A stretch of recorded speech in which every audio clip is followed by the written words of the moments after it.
Hi guys, welcome to my channel. It's me Kavitha Diravath. అరే ఈ రోజు అయితే నేను మా చుట్టాల వాళ్ళ ఇంటికి వచ్చాను. ఎవరైనా చుట్టాల వాళ్ళ ఇంటికి వెళ్తే చికెన్ మటన్ వండి పెడతారు, కానీ నా కోసం వీళ్ళైతే గుమ్మడికాయ కర్రీ అయితే చేసి పెడతా అన్నారు. సరే కదా అని చెప్పి ఈ వీడియో మీకు కూడా చూపించి వచ్చాను. నేనైతే వీడియో చేయడం స్టార్ట్ చేశాను. మరి చూసేద్దామా కర్రీ ఎలాగో. ఇక్కడ ఒక మంచి గుమ్మడికాయ తీసుకోవాలి. గుమ్మడికాయని స్కిన్ తో పాటు కట్ చేసుకోవాలి. ఆ తర్వాత మనకు దీంట్లో కావాల్సిన ఆనియన్స్ కూడా కట్ చేసుకొని పక్కన పెట్టుకోవాలి. అలాగే గ్రీన్ చిల్లీ కూడా కట్ చేసుకొని పక్కన పెట్టుకోవాలి.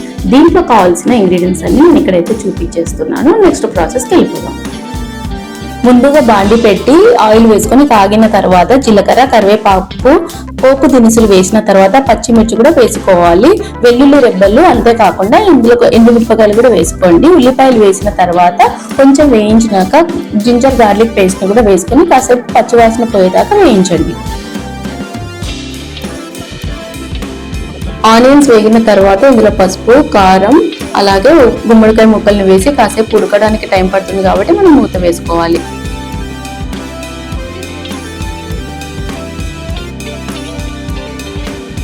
మూత వేసుకున్న తర్వాత ఒకవేళ అంటుగట్టినట్టు ఉంటే కనుక ఇందులో కొంచెం వాటర్ లిటిల్ బిట్ తీసుకోవాలి.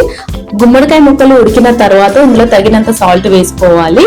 అంతేకాకుండా చిన్న బెల్లం ముక్కను వేసుకుంటే టేస్ట్ బాగుంటుంది. ఇది ఇష్టమంటే వేసుకోండి, లేదంటే స్కిప్ చేయొచ్చు. మరి నా గుమ్మడికాయ కర్రీ అయితే రెడీ అయిపోయింది. ఈ రోజుకి ఇదే నాకు చికెన్ మటన్. సో దీంతో నేను వేడి వేడి అన్నం వేసుకొని తినేస్తాను. అంతవరకు ఉంటాను. మరి బాయ్.